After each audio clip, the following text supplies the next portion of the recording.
Eu sou um daqueles empregadores que gostam de pagar tudo o mais rápido possível para eu não ter que me preocupar com algo depois. E aí surge aquela pergunta: olha, eu estou querendo pagar tudo do 13º salário do meu empregado no mês de outubro ou no mês de novembro, para que quando chegue dezembro eu só me preocupe com as coisas do meu interesse. Você vai poder antecipar? Sim e não. Você vai conseguir antecipar o pagamento do 13º, pagar é entregar o dinheiro para o empregado. Você vai conseguir fazer o recolhimento do FGTS naquela competência daquele mês em que você pagou. Se pagou tudo, o FGTS vai estar incidindo sobre o salário normal e sobre a íntegra do 13º.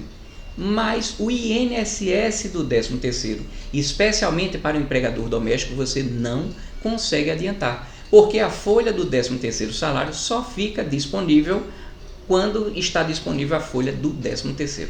Então você consegue adiantar quase tudo, menos o INSS. Tudo bem, você já me ouviu falar que existe a primeira parcela e a segunda parcela do 13º. E se eu te disser que para aqueles trabalhadores que recebem remuneração variável, poderá acontecer uma situação de ele receber uma terceira parcela do 13º salário? É simples, pessoal, é o seguinte: na primeira parcela, o empregador vai precisar computar a média que ele dispõe até aquele momento da remuneração variável, sejam das horas extras, sejam das comissões, para que sejam computados na remuneração. Quando chega a época de 20 de dezembro, ele vai fazer uma nova média com a apuração do que ele dispõe, para poder ele computar a segunda parcela. Mas lembre que as horas extras prestadas no mês de dezembro e as comissões realizadas no mês de dezembro, elas vão ser computadas até o dia 31. O que é que vai acontecer? Se houver um novo cômputo dessas médias e tiver alguma diferença, essa diferença precisaria ser paga numa terceira parcela até o dia 10 de janeiro do ano subsequente.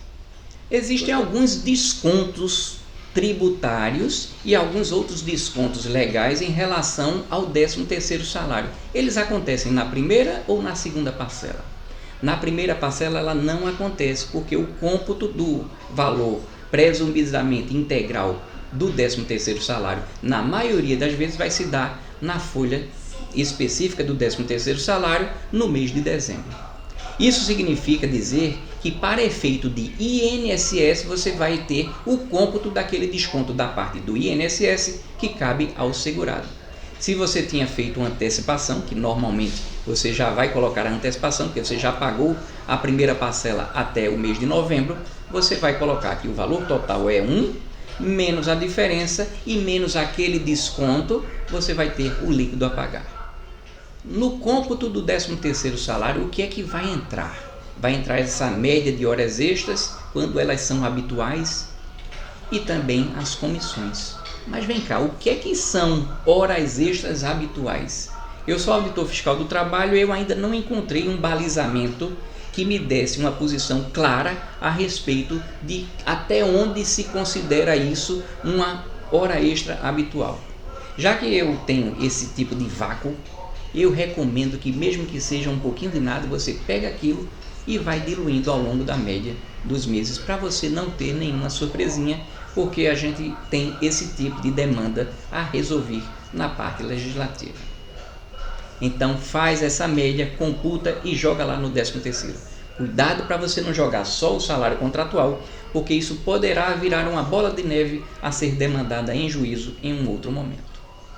Eu paguei o 13º salário, mas eu não estou pegando a assinatura do trabalhador a respeito daquele tipo de pagamento. Qual é o risco que eu corro? É muito importante que todo pagamento que o empregador faz ao empregado seja acompanhado de um recibo respectivo que comprove o que é que está sendo pago. Deixa eu imaginar uma determinada situação. Você pode pensar: mas espera aí, eu tenho um comprovante de que eu já fiz o pagamento lá na conta daquele trabalhador. Mas para pensar, quem é que garante que aquele valor que entrou na conta do trabalhador, se era simplesmente algum tipo de devolução de um empréstimo, de qualquer outra coisa, de uma relação que poderia supostamente ter entre o patrão e o empregado? Eu sei que você está pensando, mas isso é muito pouco provável que aconteça, mas é possível. Eu só estou te dando elementos para que você tenha comprovações formais do que você está fazendo para que você caminhe perante a fiscalização e perante a Justiça do Trabalho na maior tranquilidade, sem nenhum tipo de problema. Olha, algumas vezes o trabalhador pode ficar prejudicado quando ele recebe o seu salário, recebe o seu 13º salário, mas ele não recebe o comprovante, o seu contra-cheque. Pior ainda, se ele recebe e o trabalhador não coloca a data verdadeira de quando está recebendo lá no contra-cheque. Preste atenção. Aquele documento é muito importante, é o instrumento primeiro de uma auditoria fiscal do trabalho para verificar o regular cumprimento do pagamento no prazo do 13º salário, do salário normal e também das férias. Portanto, você trabalhador, fica atento, não esquece de colocar a data, porque isso será muito importante para que a auditoria fiscal do trabalho verifique o correto cumprimento da lei. Eu sou empregador, mas eu não estou gostando muito de utilizar do recibo de pagamento de salários do E-Social doméstico, por exemplo. Eu posso fazer um recibo qualquer à parte? Não tem problema nenhum. Não existe canto nenhum que diga que o recibo tem que ser aquela formatação, aquela padronização.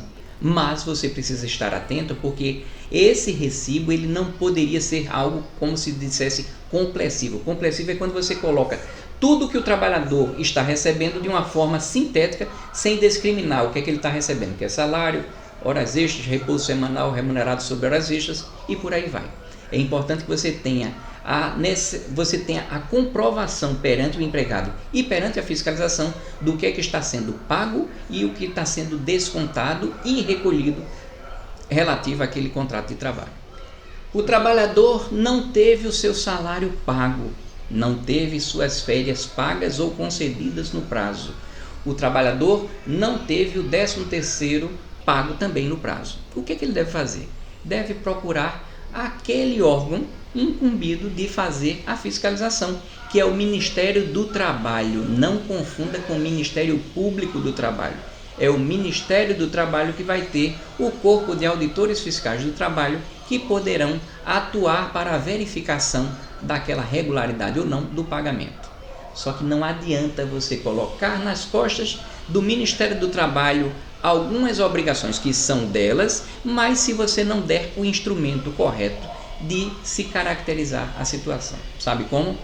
Nunca deixe de colocar a data de recebimento do salário, do 13º e das férias. Isso é muito mais importante do que você imagina. Olha, está chegando a época do pagamento, do esgotamento do prazo para o pagamento da primeira parcela do 13º salário, e é importante que você saiba que existem dois marcos temporais, que é o primeiro limite, onde a primeira parcela ela deveria ser paga até o prazo máximo de 30 de novembro. A segunda parcela até o dia 20 de dezembro. Nessa primeira parcela você tem que pagar no mínimo metade do salário. Poderia ser feito o pagamento antes, nas férias? Claro que pode ser feito sem problema nenhum. O pagamento pode ser feito de forma unificada? Sim. Agora você precisaria, se você quer pagar tudo de uma vez, pagar numa única parcela, que essa parcela seja antecipada para que seja cumprido o prazo de 30 de novembro. Caso você faça o pagamento de forma unificada em dezembro, você poderia ficar sujeito a algum tipo de penalização na fiscalização do Ministério do Trabalho. Para que é que eu vou fazer um contrato de trabalho? Presta muita atenção. Você já ouviu falar em desvio de função? Algumas vezes existem algumas particularidades que podem fugir ao óbvio. Muitas vezes, quando você tem um empregador pequenininho, normalmente a empresa não tem condição de contratar tanta gente para cada um fazer uma parte. Portanto, é importante que você tenha um contrato de trabalho delimitando as regras do jogo, tomando a precaução de, se em alguma daquelas atividades existir algum piso e algum pagamento diferenciado, você precisa garantir o direito do trabalhador para que seja respeitado esse direito. Mas é muito importante, é como uma segurança também para o empregador, para que ele não venha a ser acusado de exigir um cumprimento de algo que não fora acordado. É muito importante a interveniência do sindicato também. Olha, eu ouvi Paulo Telino falar da importância do contrato de trabalho. Mas será que o contrato de trabalho ele é a prova definitiva de tudo? Claro que não. Aquilo é uma segurança, uma formalização de uma determinada situação que espera-se que ocorra. Mas poderá acontecer de algo diferente do que está constando no contrato de trabalho. Daí a necessidade de quem está arguindo algum tipo de descumprimento do contrato de trabalho começar a juntar algum tipo de comprovantes de que aquela regra previamente estabelecida no contrato de trabalho está sendo descumprida, e isso poderia ensejar algum tipo de pagamento ou reconhecimento perante a Justiça do Trabalho ou até mesmo numa fiscalização, uma vez que seja constatada essa situação. Faça tudo muito bem feito e que o contrato retrate a realidade. Às vezes o empregador doméstico ele não se preparou para fazer um contrato de trabalho adequadamente, quando em algum momento, porventura, pode existir a necessidade de um deslocamento para que o trabalhador venha a trabalhar na casa de campo ou na casa de praia. Se aquilo não estiver previsto num contrato de trabalho, aquilo poderá lhe dar algum tipo de dificuldade, porque você não teria um respaldo normativo ou contratual para exigir aquela questão. Daí a importância de você, empregador doméstico, fazer um contrato de trabalho muito bem feito, e você precisa se informar de onde é que você vai achar um modelo para facilitar a tua vida. Olha, você que é empregador doméstico, que está tentando saber, olha, onde é que eu acho um modelo de contrato de trabalho? Fica sabendo que o próprio site do E-Social, ele já possibilita que você tenha um modelo de contrato de trabalho. Para isso você pode acessar o endereço que consta nessa tua tela, ou então você vai para o teu buscador e escreve E-Social, empregado doméstico, modelo de contrato. E aí você vai achar. Segue aquele modelo, sempre enriquecendo com as particularidades do que você está contratando, o que é que você vai precisar exigir do teu empregado e também as obrigações, os salários e por aí vai. É muito importante que você faça um bom contrato, e esse modelo já é um bom ponto de partida para você enriquecê-lo. Olha, eu não sei se você já ouviu falar que existe uma súmula do TST caracterizando automaticamente o vínculo empregatício de quando você tem aquele tipo de trabalho por 3 ou mais dias na semana. Mas toma cuidado, mesmo que você tenha um trabalhador trabalhando para você durante 1 ou 2 dias na semana, eu recomendo que você faça um contrato de trabalho dizendo os dias daquele trabalho e faça o recolhimento em cima daquilo, porque isso vai ser uma segurança a mais, porque em algumas situações o reconhecimento de um vínculo trabalhista ele poderá seguir alguns requisitos de pessoalidade, remuneração, não eventualidade, subordinação, e se aquilo tudo acontecer, existe a possibilidade de você vir a ser demandado a pagar algo muito maior. Toma cuidado, é importante que você faça um contrato de trabalho que caracterize isso. Inclusive o E-Social Doméstico já está preparado para que você faça o recolhimento em cima até de horas, quanto mais de dias e semanas. Olha, quando você for fazer um contrato de experiência, se você não sente muita segurança a respeito da permanência daquele trabalhador, porque se trata obviamente de uma experiência, eu recomendo que nesse contrato de experiência você coloque um período menor, podendo ser prorrogável até 90 dias. O limite máximo é de 90 dias. Não esquece isso. Conte exatamente os dias, porque em alguns casos você faz o cálculo em termos de 3 meses e em algum momento, se aqueles 3 meses ultrapassaram os 90 dias, e isso é muito frequente de acontecer, você terminará tendo aquele contrato desvirtuado e o empregador poderá vir a ser demandado a pagar o aviso prévio e os reflexos do aviso prévio no termo de rescisão de contrato de trabalho. Você que é um empregador de uma empresa bem pequena, normalmente você só tem dinheiro para contratar 1 ou 2 empregados e a necessidade da tua empresa é muito grande. É importante que você interaja com o teu contador para que seja feito um contrato de trabalho dizendo todas as atividades que serão exigidas do teu empregado, do teu futuro empregado, para que você não venha a ser acusado de um desvio de função. É necessário, eu recomendo que tenha uma assistência do sindicato da categoria para você verificar se dentre o rol de atribuições existiria alguma necessidade de majorar o piso salarial da categoria. Eu não estou falando que isso acontece, isso o sindicato do empregado vai poder te orientar melhor para que você fique respaldado e não tenha problemas, por exemplo, numa fiscalização do Ministério do Trabalho para verificar se houve ou não algum tipo de desvio de função. Toma muito cuidado. O ponto de partida inicial é que as regras precisam estar muito claras desde o início do jogo. Meu Deus, aquele empregado trabalhava para mim somente durante 2 ou 3 dias, mas depois procurou a Justiça do Trabalho e pediu na Justiça do Trabalho como se ele trabalhasse durante toda a semana. Essa situação poderia ser evitada se você tivesse um contrato de trabalho discriminando os dias em que aquele trabalhador trabalha para aquele empregador. Além disso, se você fizer uma assinatura do ponto, você teria também uma prova mais robusta. Eu digo isso porque se houver alguma dúvida entre a palavra do patrão e a palavra do empregado, poderá ser que o empregador venha a ter problemas para conseguir comprovar algo que ele já era obrigado a ter, que seria algum comprovante e alguma formalização. A formalização vai ser boa para você também. Olha, o contrato de trabalho, ele precisa ser feito necessariamente com a assistência do sindicato da categoria do empregado?